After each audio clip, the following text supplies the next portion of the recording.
Bismillahirrahmanirrahim. Assalamualaikum warahmatullahi wabarakatuh. Apa kabar anak-anak semua? Semoga kita dalam keadaan sehat walafiat.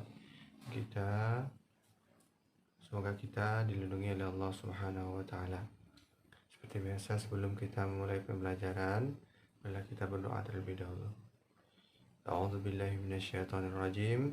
Bismillahirrahmanirrahim. Rabbi zidni ilman warzuqni fahman. Amin. Semoga dengan berdoa kita dimudahkan oleh Allah dalam menuntut ilmu.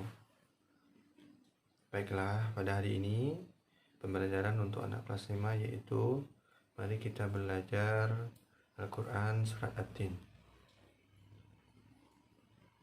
Al-Quran adalah mukjizat yang diberikan oleh Allah kepada Nabi Muhammad SAW, yang mana Al-Quran ini adalah firman Allah Subhanahu wa taala yang diturunkan kepada Nabi Muhammad dengan perantara malaikat Jibril, yang diturunkan secara beransur-ansur selama 22 hari 2 bulan 22 tahun. Al-Quran adalah pegangan atau pedoman hidup bagi umat manusia. Selanjutnya kita akan masuk membaca Al-Quran Surah At-Tin bersama-sama. A'udzu billahi minasy syaithanir rajim. Bismillahirrahmanirrahim. Wat-tini waz-zaytun wa turi sinin wa hadzal baladil amin. Laqad khalaqnal insana fi ahsani taqwim. ثم رددناه أسفل سافلين إلا الذين آمنوا وعملوا الصالحات فلهم أجر غير ممنون فما يكذبك بعد بالدين أليس الله بأحكم الحاكمين. Sadaqallahul azim. Baiklah, materi kita selanjutnya yaitu ayo menghafal Quran Surat At-Tin. Ada beberapa metode dalam menghafal Surat At-Tin. Di antaranya yang paling mudah untuk menghafal Al-Quran ini yaitu dengan cara mengulang ayat pertama atau menghafal pertama dengan cara membaca sebanyak 10 kali. Contoh, A'udzu billahi minasy syaithanir rajim. Bismillahirrahmanirrahim. Wat-tini waz-zaytun Wat-tini waz-zaytun sampai 10 kali. Insyaallah kita akan mudah untuk menghafalnya. Selanjutnya ayat kedua seperti ayat pertama. Selanjutnya ayat ketiga seperti ayat pertama sampai ayat ke-8. Lalu diulang lagi dari ayat pertama sampai ayat 8. Jika sudah merasa hafal, maka mintalah bantuan kepada orang tua untuk bisa menyimakkan hafalan kita. Selanjutnya kita akan masuk kepada isi kandungan Quran Surat At-Tin. Nama Surat At-Tin diambil dari kata At-Tin, yang berarti buah tin. Surat At-Tin ini surat yang ke-95 yang diturunkan di kota Mekah. Ayatnya terdiri dari 8 ayat. Dan ayat ini disebut juga dengan surat Makkiyah. Selanjutnya, kandungan ayat pertama yaitu buah tin dan buah zaitun. Allah SWT bersumpah demi buah tin dan buah zaitun. Buah tin ini adalah buah yang enak dan lembut serta cepat dicerna. Ia juga menjadi obat yang banyak manfaatnya, memperhalus fisik, mengencarkan dahak, membersihkan ginjal, menghancurkan batu pada saluran air seni, menggemukkan badan dan dapat melonggarkan rongga hati dan lipa. Sedangkan zaitun, buah zaitun ini adalah buah yang memiliki keistimewaan karena kandungan minyak yang berlimpah sehingga dapat dipergunakan di daerah yang kurang memiliki minyak.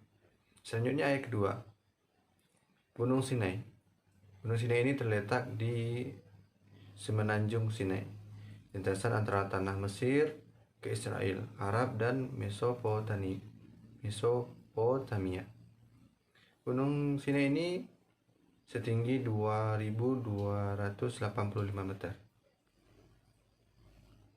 Gunung Sinai juga dikenal dengan Jabal Musa atau Gunung Nabi Musa, yang mana Nabi Musa menerima wahyu pertama di gunung tersebut. Pada malam Mi'raj, Rasulullah SAW berhenti sebentar di tempat ini dan melaksanakan sholat sebagai penghormatan beliau kepada kesucian tempat tersebut.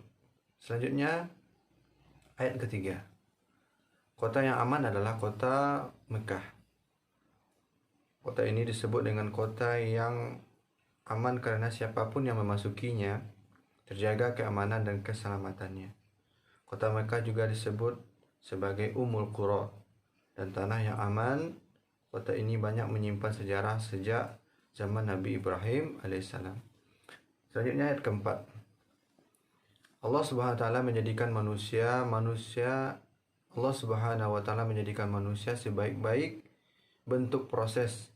Kejadian manusia tidak sama dengan kejadian makhluk-makhluk lain. Manusia memiliki akal, jasmani, rohani, dan nafsu.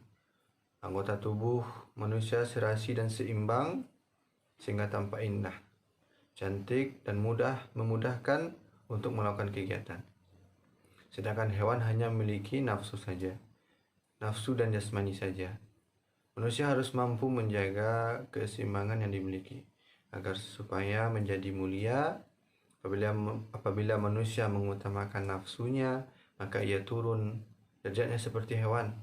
Selain rohani, manusia dibekali dengan akal pikiran agar supaya dapat membedakan mana yang baik, mana yang buruk. Selanjutnya ayat kelima, Allah Subhanahu wa taala mengingatkan kembali kepada manusia, sekalipun mereka sempurna, tetapi mereka dapat turun derajatnya menjadi hina karena perbuatan, sikap, dan perilakunya. Apabila telah keluar dari aturan yang telah ditetapkan Allah Subhanahu wa taala dan Rasulnya, maka mereka bisa menjadi hina di hadapan Allah Subhanahu wa taala. Contoh kelebihan manusia dengan makhluk lain di antaranya adalah bertutur kata, berpakaian, makan dan minum, bergaul sesama teman, menggunakan anggota tubuh. Selanjutnya ayat ke-6, orang yang tidak pernah hina adalah orang-orang yang beriman kepada Allah dan melaksanakan amal soleh. Orang-orang yang demikian itu akan selamat kehinaannya di dunia maupun di akhirat.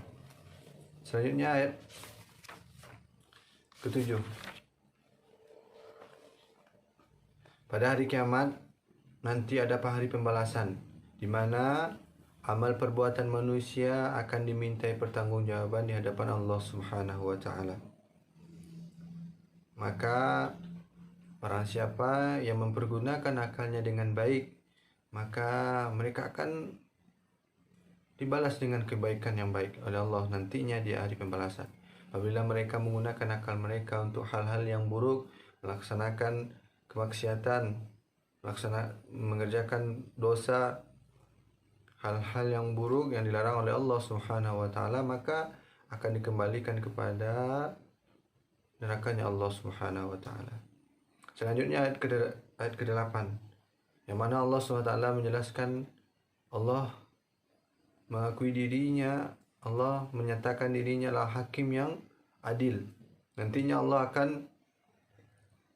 menghukum manusia yang sesuai dengan apa yang mereka perbuat. Allah tidak akan membeda-bedakan antara satu makhluk yang lain dengan makhluk yang lain. Pasti Allah akan adil dalam menghakiminya. Baiklah, mungkin hanya itu materi kita pada hari ini. Silahkan anak-anak Bapak untuk mengerjakan tugas yang Bapak berikan. Sebelum kita tutup pembelajaran, mari kita membacakan hamdalah.